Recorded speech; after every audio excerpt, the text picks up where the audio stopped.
Halfland, an ahistorical prehistory. Part 3. Slaughter and Solace. In the 24th year of the Common Reckoning, the elves arrived in the northwest of Halfland. Where they came from is not known.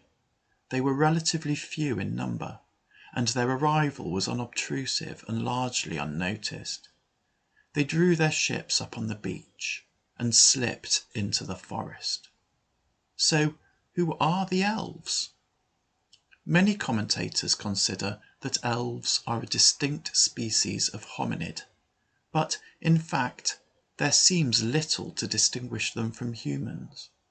They are of the same height, build, and general appearance. Although some say that elves are extremely long-lived, or even immortal, this is simply not the case. Statistical analysis of historical records indicates with a high degree of confidence that the life expectancy of elves is not noticeably different from that of humans. In fact, all of the hominid species seem to have an almost identical life expectancy. It seems that differences in longevity between different groups of hominids are almost entirely driven by lifestyle, and the species of a particular group has no appreciable impact. And, as is the case with orcs, elves can successfully interbreed with humans and produce non-sterile offspring, which strongly indicates commonality of species. That leaves the question of ears. Current tradition insists that elves can be distinguished by their pointed ears. There are two observations to make here. The first is that different populations of humans may typically differ in certain physical characteristics.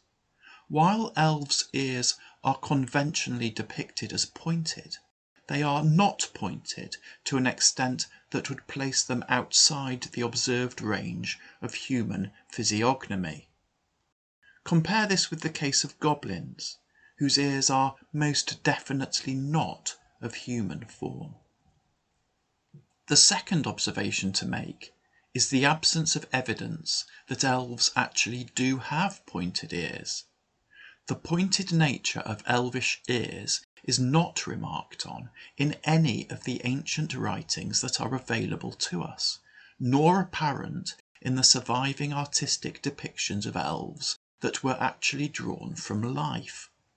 It may therefore be that the belief in the pointed ears of elves is a fallacy that originated in the 20th century, when interest in hominid species that had previously been regarded as mythical became a fashionable part of popular culture. On balance, then, I believe that elves are similar to orcs, in that both are particular tribes of humans, rather than distinct species. A notable characteristic of elves is that they are antisocial. Elvish family groups do not tend to settle together in villages or towns. Indeed, elves do not tend to settle down anywhere. They are essentially nomadic forest dwellers. Their main form of sustenance is hunting and foraging, and they will move from place to place as different foodstuffs come into season. To facilitate this, an elvish family might construct several dwellings in different locations, so that the family could move between these dwellings as need and fancy took them. This is not to say that all elves lived this way. Elves had a similar level of technology to the other peoples of Halfland, and so there were elven smiths, elven weavers, and so on. But even these elves tended to live in an isolated location with their family, rather than in a village or larger conurbation, and might from time to time leave their workshop and dwell in the woods for a period. In the year 32 of the Common Reckoning, Krantos, the first king of New Lixia, died. Crantos had lived for 55 years, and his wife, Mernoe, had borne him 6 children. 3 of his children had predeceased Crantos. Of the 3 surviving children, the eldest was a daughter, Doris, and then there were 2 sons, Harnon and Dagnos. As the eldest son, Harnon succeeded to Crantos' throne and was crowned king of New Lixia. 2 years later, in the year 34 of the Common Reckoning, Skeld the Stormblown, king of the 50 captains, king of the Skeldings, died. He was 78 years old, had never married, and left no descendants. At the time the Skeldings came to Halfland, each of the 50 captains had claimed a plot of land sufficient to support his household, and built a longhouse upon it. As the original captains died, whoever became head of the household in their place, typically the eldest son, would inherit the land and the longhouse, and the honorary title of captain. As the numbers of the Skeldings increased, new lands were brought under the plough, and new longhouses were built.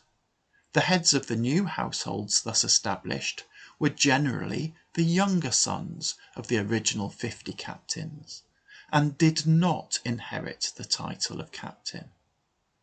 Thus a further division arose in Skelding society, because those heads of households who were titled captains had more prestige than, and looked down upon, those who did not.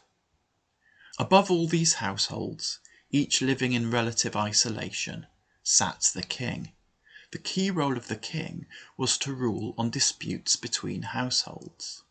There were 2 mechanisms for this.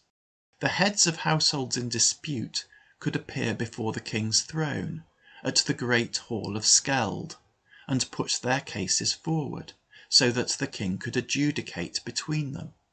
King Skeld was respected by his people, and his rulings were generally accepted.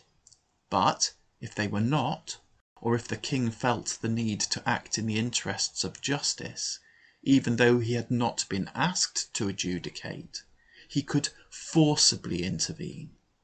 For this purpose the king maintained a guard of well-armoured spearmen, supported by an annual tax on each household, known as the spear tax.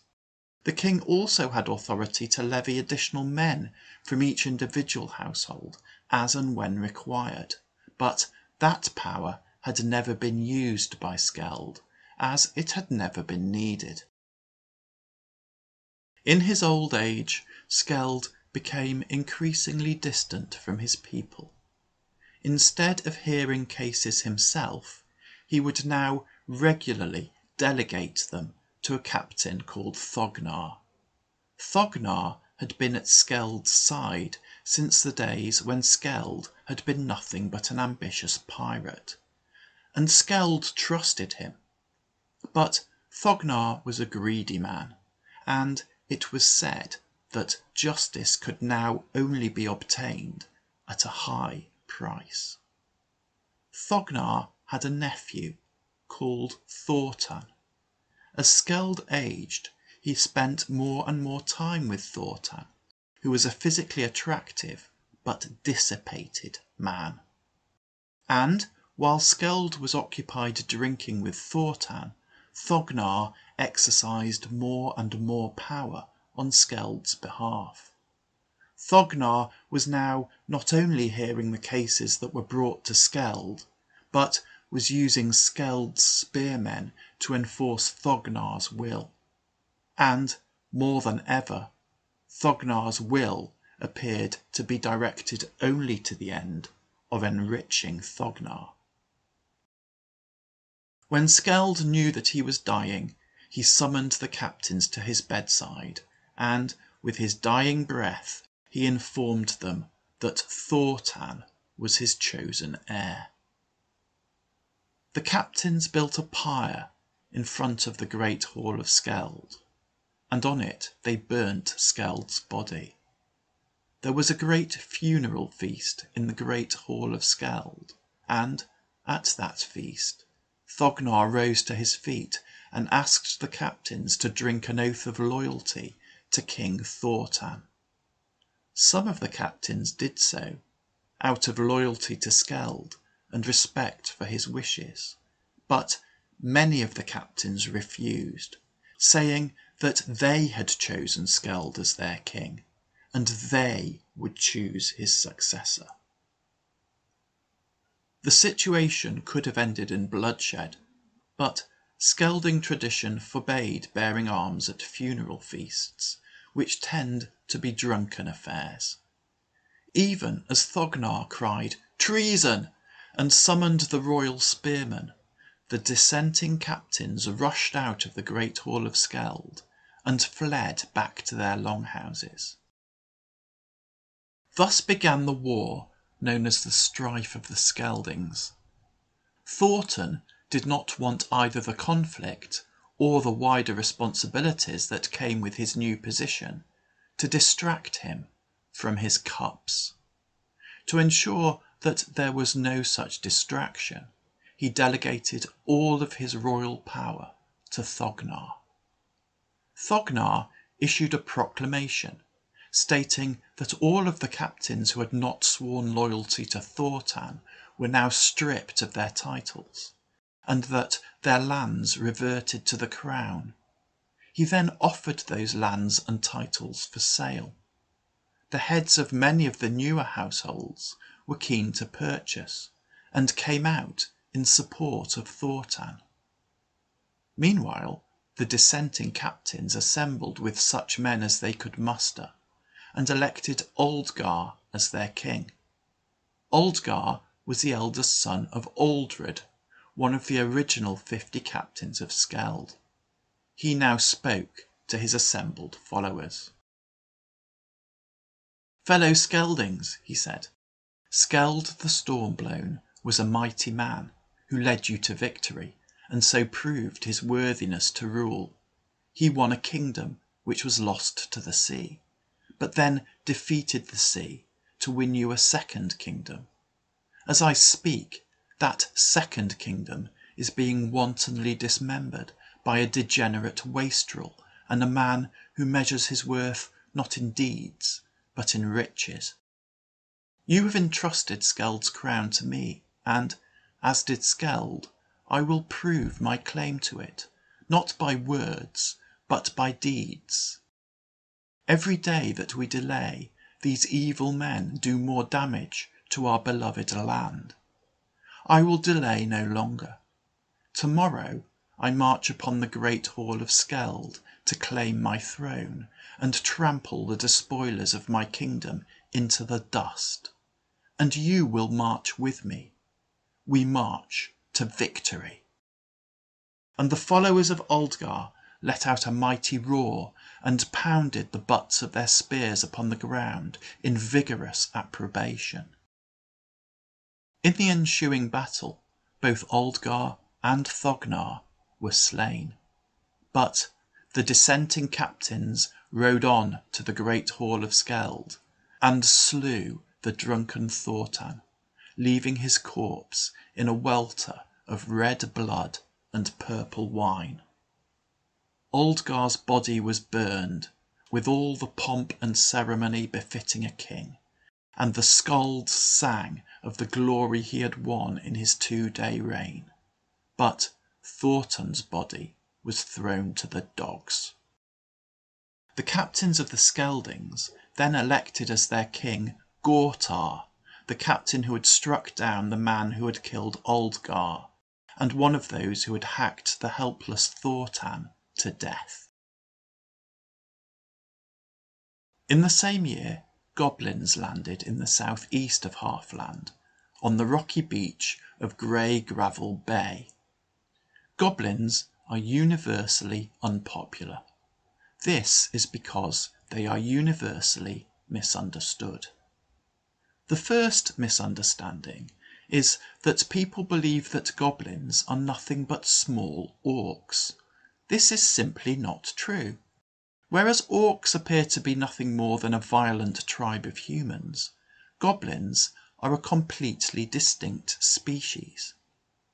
Physically, goblins are smaller in stature than humans, standing at around 5 feet tall. This makes them taller than dwarves, although dwarves are more solidly built. Many goblins have pot bellies, but these are carried on slender frames. As well as often having prominent stomachs, goblins also have extremely prominent ears. And, needless to say, goblins do not have green skin. This belief seems to have arisen from the spurious belief that orcs have green skin and the erroneous association of goblins and orcs. Neither do goblins revel in violence in the way that orcs do. Goblins will generally only use violence when the odds are stacked in their favour or in self-defence. They do not pick fights for the sheer joy of it. What goblins are is inquisitive. Indeed, many of the technologies that have had the most impact upon hominid culture were first developed by goblins. The discovery of how to smelt metal is often attributed to dwarves, but this is simply untrue. It was a goblin who, in a moment of idle curiosity, decided to find out how hot a fire could be made to burn, and then tossed some rocks into it just to see what would happen. A dwarf would have had more important things to be doing with his time. So, you may ask, given the significant contributions that they have made to our well-being, why are goblins not more widely admired? The reason is that goblins are somewhat lacking in empathy. If a goblin wants to find out how your heart works, he or she will cut you open and have a look, with never a thought that you may find this experience somewhat unpleasant. This lack of empathy also makes goblins rather selfish. They have no concept of loyalty or treating people as they themselves would like to be treated. A goblin will typically act in a manner coldly calculated to best serve his or her own interest, and have no thought or care as to what the wider impact of this might be. As the saying goes, never trust a goblin. Finally, although they are practical, goblins are easily bored.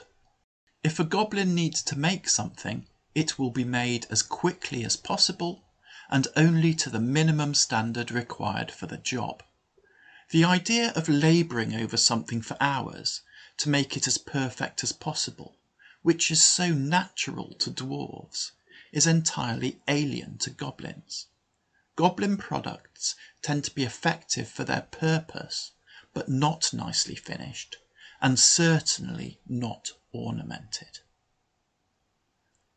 In common with many of the peoples immigrating into Halfland at this time, the goblins who landed at Grey Gravel Bay had originally lived on the continent.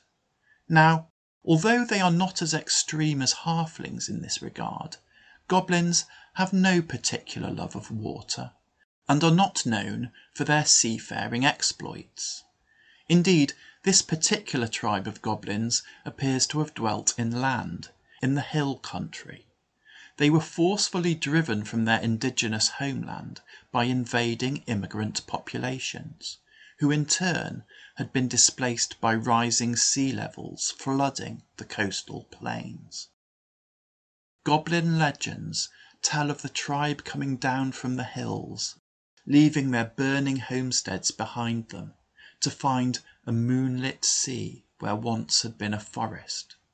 But the bones of the forest still endured, dead trees standing in the salty shallows as far as the eye could see.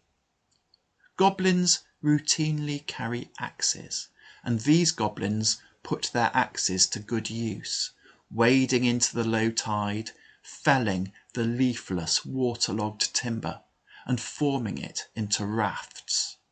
The goblins climbed upon these rafts and, having nowhere left to go, waited for the tide to rise, to take them where it would.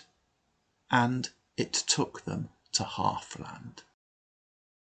Behind the rocky beaches of Grey Gravel Bay rose a range of wooded hills. As each raft reached the shore, its passengers disembarked and hurried away from the sea into an uninhabited wilderness that was none the less reminiscent of home.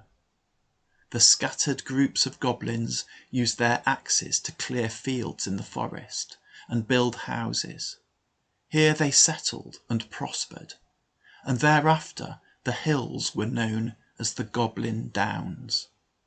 But the goblins named them the Hills of Solace.